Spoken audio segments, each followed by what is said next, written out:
할렐루야. 아멘. 할렐루야. 아멘. 여러분, 지구상에 존재하는 국가의 수가 몇 개쯤 될 거라고 여러분 생각하십니까? 아무도 정답을 잘 모릅니다. 왜냐하면 국가의 정의에 따라서 이게 각각 다르기 때문입니다. 유엔이 인정하는 국가, 세계은행이 인정하는 국가, 또 지도상에 보이는 국가, 우리는 대한민국이니까 대한민국의 외교통상부가 인정하는 국가, 이게 다 기준에 따라 달라요. 국제법상에 인정되어지는 국가는 242개의 나라입니다. 세계 지도 정보에 의하면 국가가 237개의 나라입니다. 이제 통상이 진행되어져서 무역이 진행되어지는, 그래서 세계은행 통계에 의하면 229개의 나라입니다. 자, 그러면 다양한 나라들이 있는데 세계에서 가장 큰 국토를 가지고 있는 나라는 어느 나라일까요? 가장 땅덩이가 넓어요. 어느 나라? 쉽죠? 러시아. 2위는 어딜까요? 캐나다. 자, 그럼 우리나라는 땅덩어리가 몇 위일까요? 한 10위쯤 될까요? 100등이 넘어갑니다. 109위에 해당되어지죠. 면적으로. 자, 그러면 인구 순으로는 어떻게 될까요? 가장 인구수가 많은 나라가 이제 뒤집혔습니다. 인도입니다. 그 다음에 중국입니다. 미국, 인도네시아 순서죠. 자, 그러면 반면에 가만 놔두면 인구 소멸 예상 1위 국가 있습니다. 전 세계 인구가 소멸될 걸로 예상되어지는 1위 국가, 네 글자입니다. 뭡니까? 대한민국. 인구 유지를 위해서 필요한 출산율은 2.1명입니다. 그러니까 그걸 대체 출산율이라고 말하는데 늘지도 않아요. 줄지도 않아. 그냥 계속 지금처럼 플랫으로 유지하려면 2.1명이 필요해요. 그런데 대한민국의 현재 출산율은 2023년 기준으로 0.72명이에요. 그러니까 솔직히 말해서 북한의 김정은이가 미사일 뭐 어쩌고 안 해도 돼. 사라질 거니까. 인구 소멸이니까 대한민국이 사라질 거기 때문에 가만 놔두면, 너무 극단적인 얘기는 합니다만은 0.72명입니다. 참으로 우리가 살고 있는 이 나라에는, 이 지구상에는 다양한 나라, 다양한 민족들이 있습니다. 근데 오늘 본문의 시인은 이런 다양한 나라와 국가들을 다 끌어안고는 시편 67편에 기도합니다. 자, 같이 읽어볼까요? 3절 시작. 하나님이여, 민족들이 주를 찬송하게 하시며 모든 민족들이 주를 찬송하게 하소서. 아멘. 모든 민족들이 주를 찬송하게 하소서. 얼마나 이게 사무쳤으면 똑같이 토시 하나 다르지 않고 한 번 더 반복합니다. 다른 건 없습니다만 달라지는 게 있다면 절수가 바뀌죠. 이번에는 5절이에요. 하나님이여, 민족들이 주를 찬송하게 하시며 모든 민족으로 주를 찬송하게 하소서. 할렐루야. 아멘. 그래서 여러분, 오늘 우리가 함께 읽은 시편 67편은 별명이 있어요. 선교의 시라, 선교의 시편이라 그렇게 불려지죠. 근데 여러분, 이상하지 않습니까? 구약 한가운데, 또 시편 67편이니까 시편 제일 가운데 무슨 선교의 시라니, 이게 아니, 이게 신약이라면 우리가 몰라요. 신약에 뭐 예를 들면 사도행전에 이게 나온다, 아니면 뭐 로마서라든지 바울 서신에 이게 나온다면 우리가 수긍이 되어지죠. 근데 구약 한가운데, 여러분, 보통 믿는 사람들이 가지는 한 가지 오해가 뭐냐면, 저를 비롯해서 많은 사람들이 성경을 읽을 때입니다. 성경을 생전에 읽지 않은 사람은 그런 감도 없어요. 성경을 읽을 때 갖기 쉬운 오해가 뭐냐면, 구약의 하나님은 유대인들만 이뻐하고 이방인들은 싫어라 한다, 관심도 없다. 특히 구약 성경 읽어보면 그렇다라는 거죠. 그러니까 이방인들은 그저 잘못했을 때 하나님의 회초리를 들고 그냥 두들겨 패는 그런 대상이지. 우리가 성경 읽을 때도 이방인들이 수없이 나가 죽어가요. 예를 들면 뭐 18만 5천. 그래도 우리 마음이 쓰리지가 않아. 왜? 18만 5천. 많이 죽으면 죽을수록 반대편 이스라엘의 드라마틱한 승리니까, 역전 승리니까 얼마나 기분이 좋아. 그 마음에 애잔함이 없어요. 다시 말하면 하나님은 이스라엘만 이뻐하지 그 밖에 이방인들은 관심도 없으시다는 오해가 있죠. 이건 성경을 안 읽으면 몰라요. 그래도 읽어보면 그런 느낌을 없지 않아 갖게 될 수밖에 없어요. 근데 여러분, 실제로 그런가요? 여러분, 구약 성경의 가장 첫 번째 책인 창세기부터 하나님의 관심은 유대인들을 포함한 온 민족과 열방을 향하였습니다. 자, 창세기 22장 읽어볼까요? 하나님이 아브라함을 축복하시는 장면입니다. 그 아브라함을 축복하는데 어떻게? 자, 같이 시작. 또 내 씨로 말미암아 천하 만민이 복을 얻으리니 이는 내가 나의 말을 준행하였음이니라 하셨다 하니라. 아멘. 하나님이 아브라함에게 말해요. 내 씨로 말미암아 누가 복을 얻을 것이라고? 누가? 천하 만민이. 창세기 12장에도 보면 내가 너로 큰 민족을 이루고 내가 복을 주어 내 이름을 창대하게 하리니 너는 복의 근원이 될 거라 그렇게 말합니다. 아브라함에게 복을 주신 이유가 뭐냐? 그 이유, 세계 열방을 건지고자 하는 하나님의 비전을 엿볼 수 있는 거죠. 자, 그러면 아브라함은 뭐고? 아브라함, 이삭, 야곱 이렇게 내려가는 요 혈통 선민 이스라엘은 도대체 뭔가? 나오죠? 그럼 뭔지 성경 읽어보십시오. 읽으면 나옵니다. 시작. 내가 나의 종이 되어 야곱의 지파들을 일으키며 이스라엘 중에 보존된 자를 돌아오게 할 것은 내가 또 너를 이방의 빛으로 삼아. 아멘. 내가 또 너를 뭐로 삼아? 예, 여기 나오잖아요. 야곱의 지파도 나오고 이스라엘 중에 보존된 자를 돌아오게 한다. 내가 또 너를 이방의 빛으로 삼아. 이방의 빛으로 삼는. 근데 맞아 읽어야 돼. 이방의 빛으로 삼아서 뭘 하려고 하냐? 맞아. 시작. 나의 구원을 베풀어서 땅끝까지 이르게 하리라. 예, 내가 또 너를 이방의 빛으로 삼아 나의 구원을 베풀어서 어디까지? 땅 끝까지 이르게 하리라. 그러니까 하나님의 구원을 어디까지 이르게 하신다고 말합니까? 땅 끝까지. 할렐루야. 아멘. 아멘이십니까? 아멘. 이런데도 하나님이 땅 끝에 관심이 없다고 말할 수가 있나요?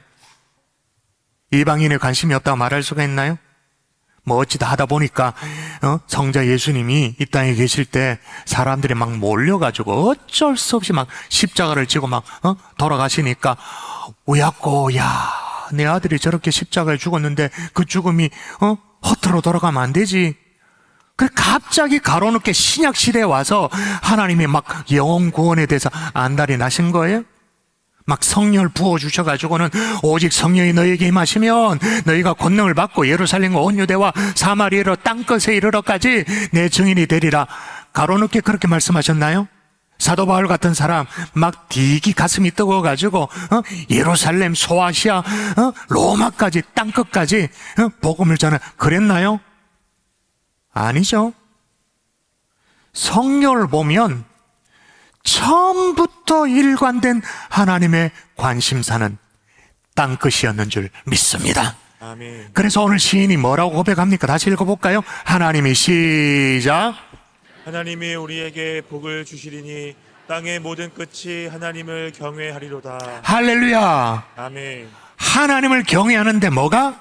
땅의 모든 끝이. 땅끝은 본래 하나님의 비전이었는 줄 믿습니다.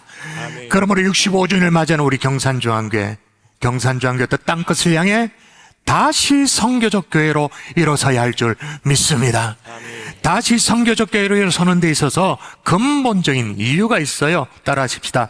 열방을 향하는 하나님의 비전이 있게. 하나님의 비전이 예, 열방을 향하는 하나님의 비전이 있어요. 하나님의 비전. 오늘 시인이 그 하나님의 마음을 대신해서 이렇게 노래해요. 2절입니다. 같이 시작. 주의 도를 땅 위에 주의 구원을 모든 나라에게 알리소서. 예, 주의 도를 땅 위에 주의 구원을 모든 나라에게 알리소서. 구원의 도가 열방에 증거되어지길 원하는 하나님의 소원이 있는 거죠.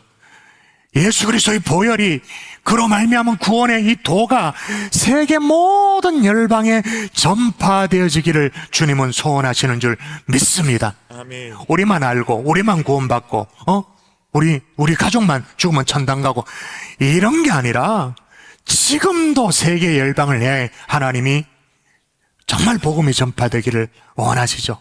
아멘이십니까? 아멘. 그렇다면 여러분 이것도 아멘 할 수 있나요?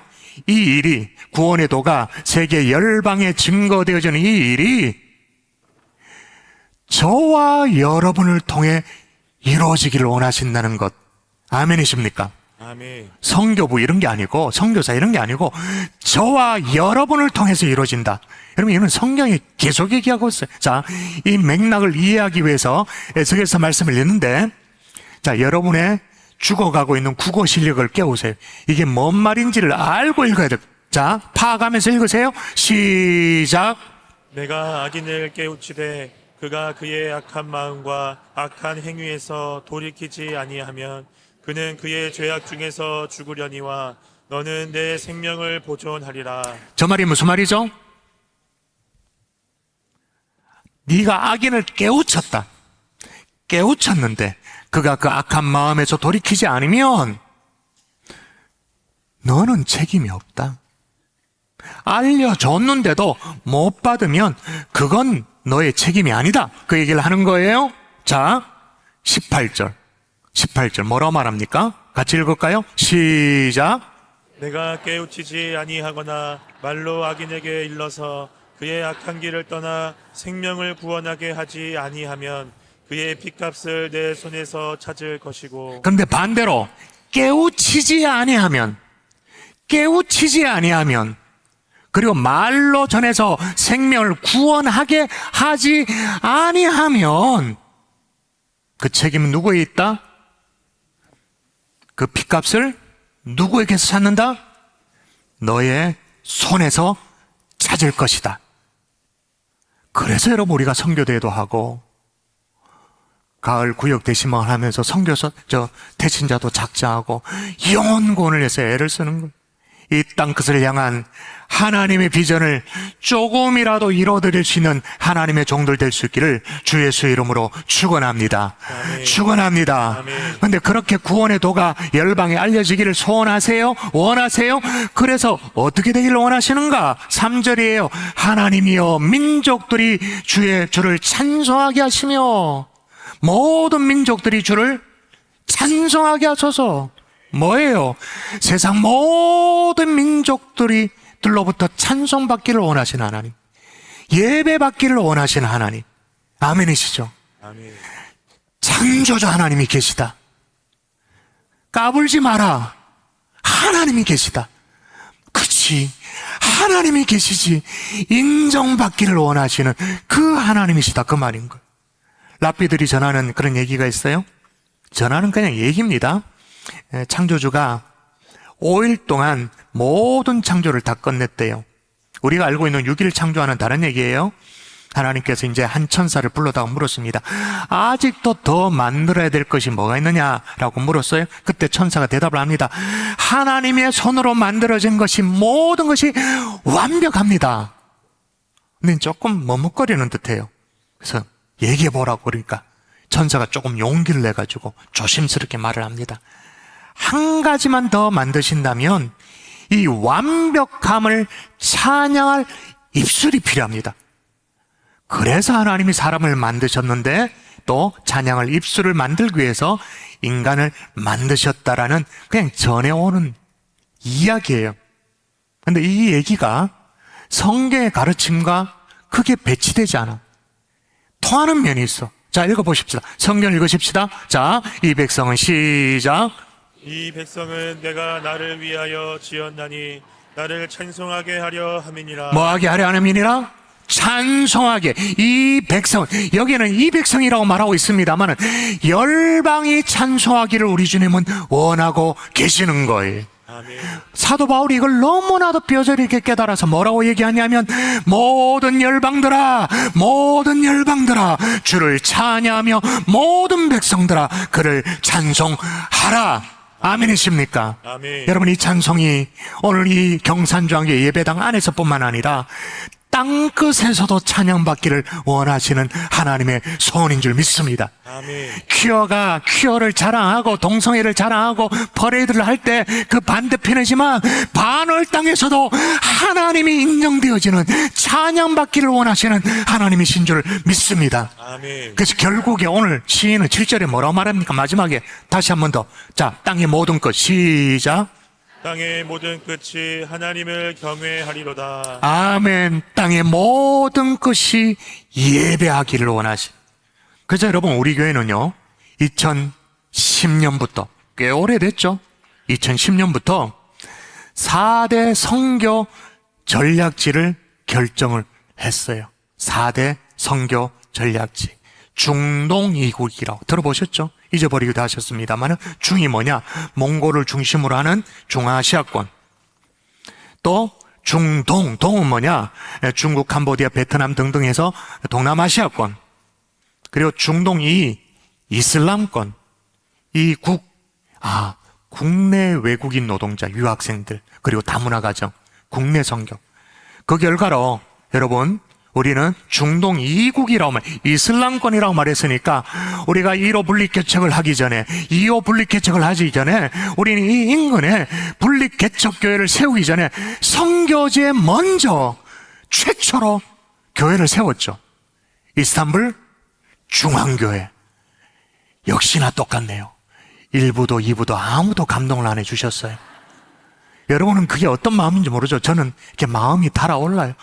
선교지에 이슬람의 정중앙이라고 말할 수 없지만 그래도 힘께나 쓰는 그 이스탄불에 이스탄불 중앙교회를 세웠다고요. 개척했다고요. 우리 교회 또 외국인 예배부서, 중어 예배부, 외국인 예배부, 또 영어 예배부, 캄보디아 예배부, 선교부서도 예전에는 해외 선교부 하나였잖아요. 근데 이제 국내 선교부, 그리고 더 나아가서 북한 선교부까지, 부서까지도 탄생시켰죠. 근데 이제 중동 이국을 넘어서야 할 때가 됐어요. 중국도 선교의 문이 닫혀버렸고 중아시아도 그렇고 새로운 선교 전략이 필요한 거죠. 첫 번째가 뭐냐면 프론티어 선교예요. 최전방설, 이거는 국가에 매이지 않아. 어쨌든 간에 선교의 최전방을 우리 경산중앙교회 책임지겠다. 예를 들면 이슬람권, 이스탄불 중앙교회 한갈렙 선교사님이 최근에 몇 년 동안 계속 저에게 요청을 해요. 빨리 후임 선교사를 보내달라고, 빨리 후임 목회자를 보내달라고. 그러면 이스탄불 중앙교회를 이양을 하고 본인은 언어가 되고 하니까 더 험지로 더 들어가겠다고, 어디든 필요하면 선교사를 보내고, 프론티어 선교는 지역을 뛰어넘는 거예요. 사람이 가기 어려우면 미디어 선교도 하고 프론티어 선교, 여러분이 기도해 줄 수 있기를 바랍니다. 아멘. 또 하나, 선교 자원 발굴을 더 적극적으로. 우리 교회는 참 좋은 전통이 뭐냐면 선교사를 우리 교회 출신 성도이거나 우리 교회 청년들이거나 우리 교회 출신 교육자 출신의 선교사를 이때까지 주 파송 선교사로 파송을 해왔습니다. 좋은 전통이에요. 한국에 그런 교회가 없어요. 선교 자원이 그렇게 넉넉하지 않아. 그런데 좋은 전통이지만 우리 교회 울타리를 이제는 벗어나야 때가 됐다. 좋은 선교 자원이라면 발굴하고 지원하는 일을 이제는 시작하겠다. 여러분, 이 전략 어떻습니까? 아멘이십니까? 왜 그러냐? 열방을 향한 하나님의 비전이 있기 때문에, 하나님의 소원이 있기 때문에. 여러분, 프론티어 선교를 위해서 기도해 주십시오. 그리고 여러분, 은퇴 이후에 실버 선교사로 많이들 좀 가주세요. 선교 자원 발굴도 제한하지 말고 적극적으로 하는 겁니다. 그래서 여러분, 이사야 11장에 나오는 것처럼, 그 가사로 쓴 찬양처럼 물이 바다 덮음같이 여호와를 인정하는 것이 온 땅에 가득하리라. 물이 바다 덮음같이, 물이 바다 덮음같이, 물이 바다 덮음같이. 이것이 하나님의 비전인 줄 믿습니다. 아멘. 뭘 이걸 기도하려고 그래도 뭘 알아야 기도하죠. 그래서 금주에 선교대회라고 특별하게 한 주간 분락해서 이렇게 하는 거예요. 전시실도 한번 좀 들여다보시고 읽어보시고 책자도 이게 다 헌금이잖아요. 하나님 앞에 드린 예물로 만들어진 이것도 꼼꼼히 좀 읽어보시고 금요일 밤에 불금이라고 절대 헤매지 마시고 주회 전에 나와서 이번에 초청대에 나오는 선교사님 선교 토크도 함께 참여해보기도 하고 토요일날 교구와의 만남의 자리에도 가보기도 하고 여러분 아멘이십니까? 아멘. 진짜 아멘이십니까? 아멘. 그런데 여러분 열방을 향한 하나님의 비전을 하나님이 이루어 가시는데 어떻게 이루어 가실까요? 따라하십시다. 우리에게 복을 주셔서. 복을 주셔서. 자, 오늘 본문을 거듭거듭 보시면 반복되어지는 표현이 나와요. 자, 세 절을 소개할 테니까 유심히 보세요. 일단 여러분 한번 먼저 읽어볼까요? 하나님은 시작. 하나님은 우리에게 은혜를 베푸사 복을 주시고 그의 얼굴빛을 우리에게 비추사. 예, 그 다음 땅이 그의 소산을 내어주었으니 하나님 곧 우리 하나님 우리에게 복을 주시리로다. 마지막 여러분 시작. 하나님이 우리에게 복을 주시리니 땅의 모든 끝이 하나님을 경외하리로다. 보입니까? 하나님이 계속 우리에게 뭘 주신대요. 뭘 주셔요? 복을 주시고 복을 주시리로다. 복을 주시리니 왜 그렇게 복을 주시느냐? 땅의 모든 끝이 하나님을 경외하도록 하기 위해서 우리를 선교의 도구로 사용하신다. 어떻게? 복을 주셔서 도구로 사용하신다. 하나님이 이스라엘 백성들에게 복을 주셔서, 다시 말하면 먼저 믿은 우리에게 복을 주셔서 모든 열방을 구원하는 도구로 사용하기를 원하신다, 그 말인 거예요. 다시 확인하십시다. 하나님 우리를 사용하시는데 어떻게 해서 사용하시는가? 복을 주셔서. 아멘이십니까? 아멘. 하나님은 땅끝을 위해서라면, 열방을 위해서라면 우리에게 필요한 복도 주십니다. 풍성함의 은혜도 주십니다. 아멘. 기도응답도 주십니다. 아멘. 우리의 필요를 채워 주십니다. 아멘. 그래서 노골적으로 시편에 이렇게 나와요. 오늘 본문에 6절 읽어볼까요? 시작. 땅이 그의 소산을 내어 주었으니 하나님 곧 우리 하나님이 우리에게 복을 주시리로다. 아멘. 땅이 그 소산을 내어준다. 그냥 읽으면 안 돼요. 여러분, 이 땅이 어떤 땅입니까? 아담과 하와 이후에 악변한 땅이잖아요. 저주 아래 놓인 땅이잖아요. 범죄한 인류뿐만 아니라 피조 세계도 하나님의 저주 아래 놓이게 됐잖아요. 그래서 어떻게 해요? 가시덤불을 내고 엉겅퀴를 내는 그런 땅으로 악변하게 되었잖아요. 그런데 그걸 그 땅의 소산을 내어준대. 그렇게 악변한 땅 때문에 여러분 지구상에 지금도요, 우리가 그걸 몰라서 그렇지 전 세계 8명 중에 1명은 지금 굶어 죽어요. 8명 중에 1명은 지금 또 굶어 죽어요. 지금 또. 세계은행 보고에 의하면 전 세계 10억 명이 하루 1.25달러로 생존을 해요. 1.25달러. 그러니까 우리나라 돈으로 2,000원도 안 되죠? 그 돈으로 버티고 살아내요. 왜 그런가? 가시덤불과 엉겅퀴를 내도록 피조 세계도 악변했으니까. 근데 그 땅이 소산을 내어준다, 이 말은 뭐냐면 쏟아내준다, 그 말인 거예요. 그 땅이 뭐 곡괭이질하고 막 이래가 막 땀 흘려가지고 겨우 뭐 결실을 본다, 그게 아니고 땅이 툭 뱉어내주는 거예요. 겨우 짜가지고 막 짜내는 게 아니라 막 흘러넘쳐. 땅이 소산을 내줘버려. 근데 그 이유가 뭐냐? 우리를 축복의 통로로 사용하기를 원하시기 때문인 거예요.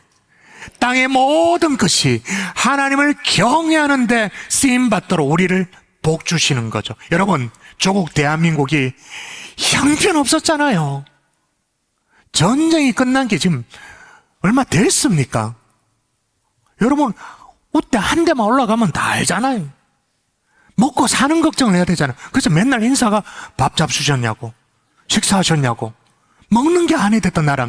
그런데 이만큼의 번영을 누릴 수 있는 이유가 뭘까요? 어떤 사람은 그렇게 얘기하죠. 박정희 대통령이 5개년 계획을, 경제개발 5개년 계획을 잘해서 그렇다. 우리가 진짜 피땀을 일해서 그렇다. 맞죠? 그러나 대우에 하나님이 역사하신 줄 믿습니다. 아멘. 여러분, 우리나라 정말로 조그마한 나라인데요, 여러분, 전 세계 선교 2위 국가 아니면 3위 국가입니다. 순서가 바뀌기도 합니다. 2위 국가 아니면 3위 국가에 우리나라 조그마한 나라 무슨 힘이 있습니까? 근데 세계 선교에 2위 아니면 3위라고요. 다른 이유가 있나요? 하나님이 복 주시는 이유? 축복하시는 이유가 다른 데 있나요?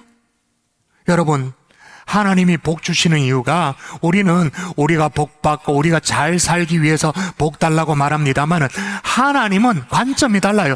땅의 모든 끝이 하나님을 경외하도록 우리가 도구로 쓰임받도록 하나님이 우리에게 복을 주시는 줄 믿습니다. 아멘. 제가 몇 주 전에 한 분을 만났어요.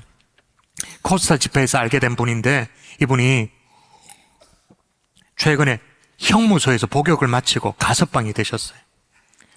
가석방이라 그러니까 여러분이 깜짝 놀라시는데 사연이 좀 있습니다. 과거 이분이 이제 외국에 계셨던 분인데 한국에 있을 때, 젊었을 때 경제사범이 되셨어요. 뭘 잘 모를 때. 경제사범 그러면 이제 감이 오잖아요. 근데 이분이 어떻게 했냐, 구속되기 전에 러시아로 날라버렸어. 해외 도피를 간 20년도 더 된 얘기입니다. 옛날 얘기입니다. 요리조리 복망을 피해가지고 한국에 안 들어오고 외국에서 계속 피해서 다닌 거예요.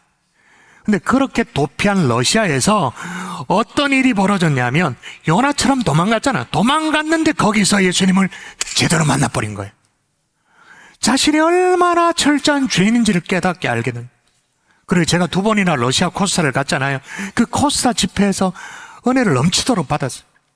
그래서 이분의 삶이 변화되는데, 변화된 삶을 사는데 이 러시아 모스크바 한인사회가 있잖아요. 한인사회가 다 인정할 정도로 변화된 삶을 사는. 그런데 진짜 신실하게 사는데 이분의 과거를 상상이 안 될 정도로 이분이 그랬던 분이냐고, 한국에서 그렇게 모습짓을 했던 그런 사람이냐, 전혀 상상이 안 될 정도로 드라마틱한 삶의 변화를 이제 사시는 거예요. 예를 들면 이제 유학생들이 오잖아요. 러시아는 음악 전공자들이 많이 오잖아요. 차이콥스키 학교가 있고 하니까. 그리고 뭐 발레 전공하는 사람들, 볼셰비키 뭐 이런 발레단 등이 있으니까 이제 오면, 근데 이제 예술계통 있는 아이들은 엉뚱한 데 이렇게 빠지게 쉽잖아요. 유혹받기가 쉽잖아요. 그런 청년들 붙들어가 막 어떻게든 붙들어주고 도와주고 기도하고 대단해요. 그리고 구소련 시절부터 이 진짜 천대받는 고려인들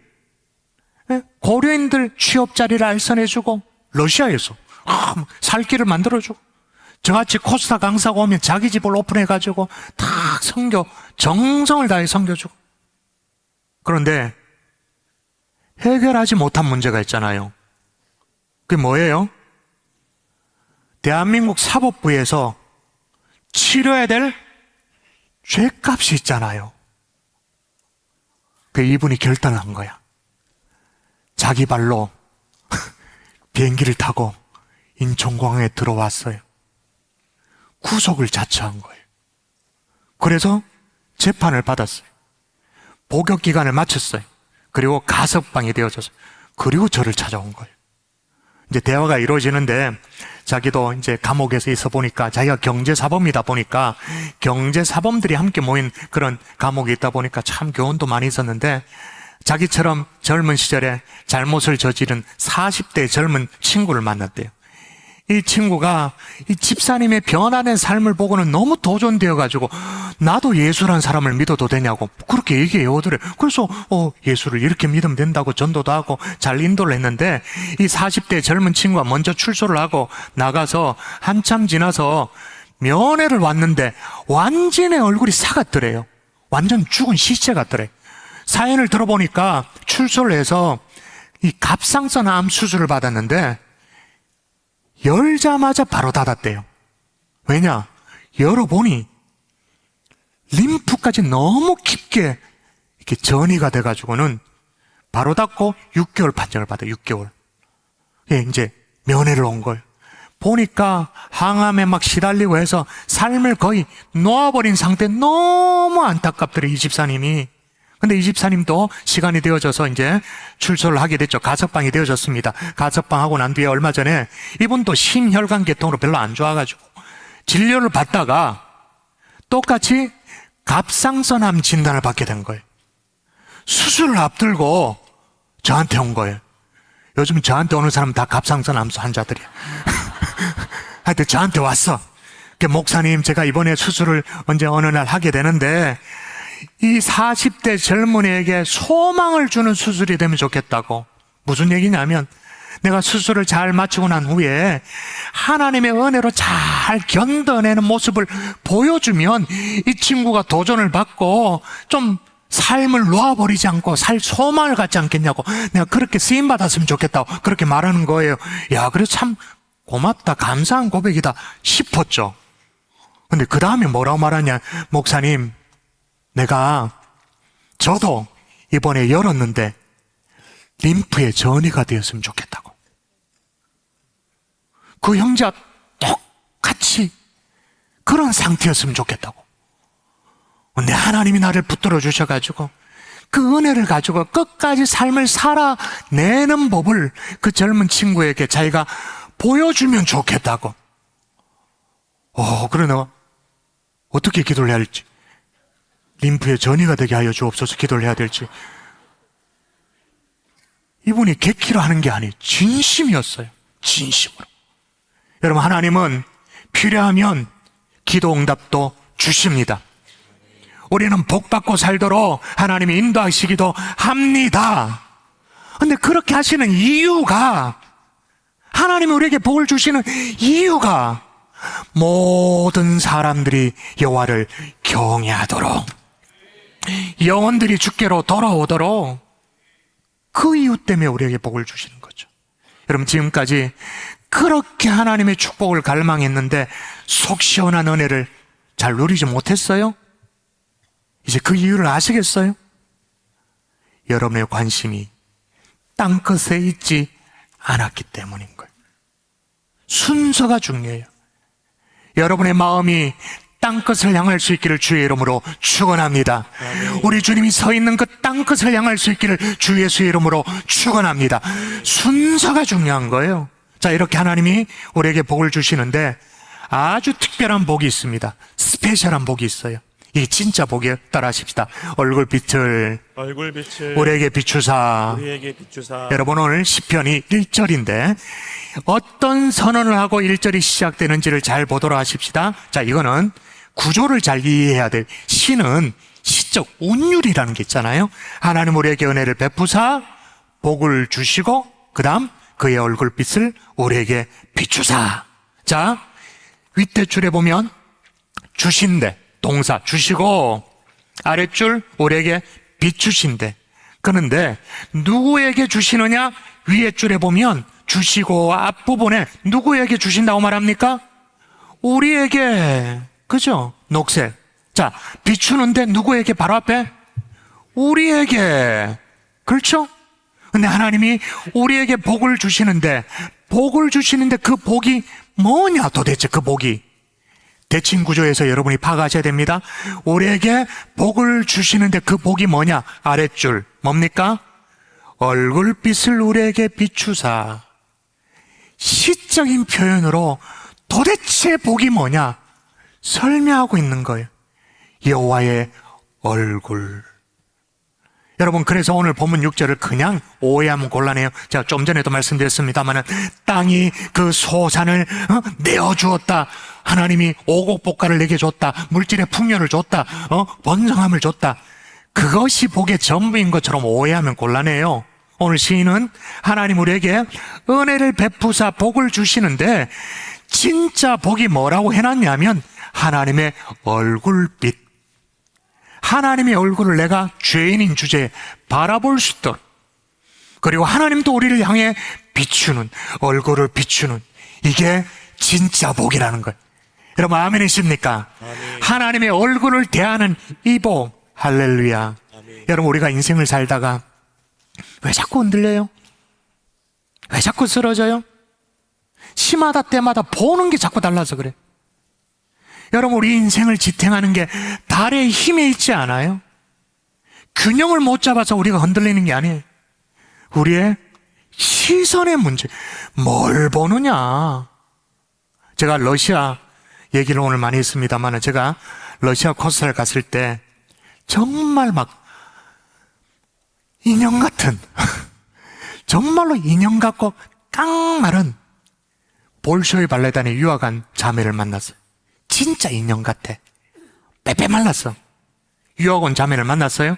그래도 난 그런 케이스가 생기면 언제나 제가 그동안 궁금했던 걸 막 인사를 나누고는 바로 쏟아서 막 질문하죠. 그래서 물어봤어요. 자매, 발레리나가 연기를 할 때 그 뭐 작은 토슈즈 그 뭐예요? 황급 쪼가리 발에 발목에 둥둥 묶어가지고는 한 곳에서 머물러가지고 제자리를 빙빙빙빙 돌지 않냐고.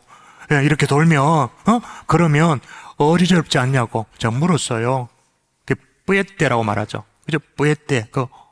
제가 언젠가 말씀드렸습니다마는 백조의 호수 같은 경우에는 가장 클라이막스에 백조들이 나와가지고 이걸 몇 번 돌아야 되냐면 32바퀴를 돌아야 됩니다. 그거 못 돌면 백조의 호수 나올 수가 없어요. 32바퀴를 어떻게 돌아요? 내가 조금 전에 한 바퀴 돌았잖아요. 이렇게 한 바퀴 돌았잖아. 근데 2부 예배 때 내가 무슨 객기로 2바퀴를 돌았거든요.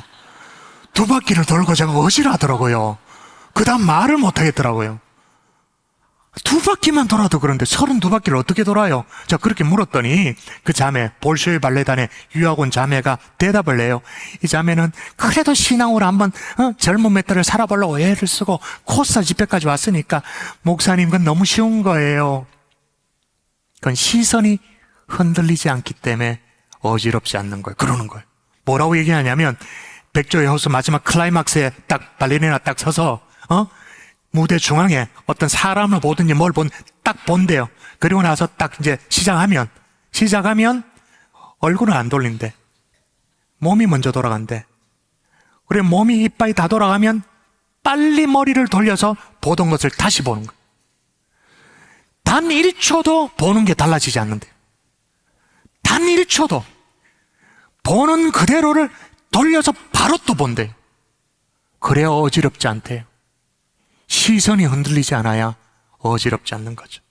여러분, 우리가 넘어지는 이유가 달에 있지 않는 거예요. 신체에 무슨 균형 감각이 있지 않는 거예요. 시선에 있는 거예요. 그때 제가 알게 되어졌죠. 야, 신앙생활도 이 시선 처리가 참 중요하구나. 솔직히 우리가 신앙생활 하다가 넘어지고 자빠지고 쓰러지는 이유가 뭐예요? 때마다 시마다 보는 게 달라서 그래. 세상에 너무 마음이 빼앗겨. 주님을 바라보다가도 세상을 바라보고 그게 막 어지러워. 막 현기증이 일어나. 여러분, 믿음의 주여 온전케 하신 예수님을 바라볼 수 있기를 주 예수 이름으로 축원합니다. 아멘. 시선을 고정할 수 있기를 주의 이름으로 축원합니다. 아멘. 그게 뭐라고요? 진짜 보. 말씀의 결론을 맺을게요. 다시 선교적 교회로 쓰임받기를 위해 열방을 향하는 주님의 비전을 마음에 품으십시다. 구원의 도가 열방에 전해지기를 원하고 그 땅끝에서도 주님을 찬양하고 예배하기를 원하시는 주님의 소원. 근데 이걸 어떻게 이루신다고요? 우리에게 복을 주셔서. 근데 그 복 중에 진짜 오리지널 복은 뭐냐? 주님의 얼굴을 바라볼 수 있는 복. 하나님께 시선을 고정할 수 있는 그 복. 다 받아 누릴 수 있기를 주 예수 이름으로 축원합니다. 아멘. 오늘 마지막으로 최근에 참 속상한 경우가 있어서 말씀을 드릴게요. 우리가 열방으로 주님 앞에 열방이 주께로 나오기를 원하자 이렇게 말해요. 근데 여러분이 드리는 성교비는 어떠한가요? 성교비. 하나님은 네 보물이 있는 곳에 네 마음이 있다 그렇게 말씀하셨잖아요. 보물, 다시 말하면 물질이 있는 곳에 네 마음이 있다 그렇게 말했는데 여러분은 성경금을 어떻게 드리고 계세요? 요즘 반려동물을 많이 키워요. 저도 강아지를 키우고 있는데 개, 고양이를 키우는데 성경금을 드리지 않아. 제가 속이 상해서. 우리 교회 연초에 성교 월정 작정을 하죠. 성교 월정금을 작정을 하지 않아. 성교 월정금이 뭔지를 모르겠다. 그러면 오늘 즉시 회개하고 물어보세요. 그게 뭔지. 근데 성교헌금을 작정하는데 한두 주잔 커피값 정도로 지나지 않는 금액을 해요. 생명을 살리는 일인데 선교사를 보내놓고 어떻게 그렇게 할 수 있는지. 집에 반려동물을 키우는데 그 반려동물에게 주는 사료, 간식, 그 똥누문 치우는 배변 패드, 제가 키우니까 잘 알죠.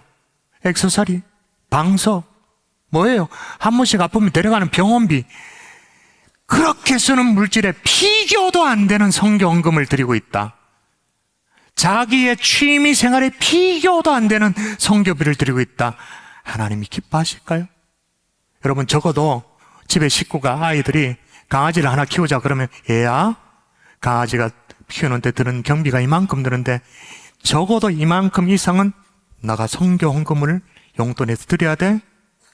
그 정도 각오를 한다든지 그런 다짐을 한다든지. 여러분, 성교는 실제입니다. 예수님의 심장을 가지고 선교 현장에 나아가 있는 선교사가 실제로 있어야 됩니다. 그리고 그 선교사를 지원하는 우리의 헌신, 우리의 기도가 실제로 있어야 됩니다. 그 선교의 열매를 하나님이 우리에게 실제로 주셔야 됩니다. 선교는 실제입니다. 멋있어 보이는 구호가 아닙니다. 여러분의 실제적인 헌신이 필요한 거예요. 우리가 드리는 선교 헌금부터 다시 선교적 계획으로 일어서는데 쓰임받는 저와 여러분이 될 수 있기를 주 예수의 이름으로 축원합니다.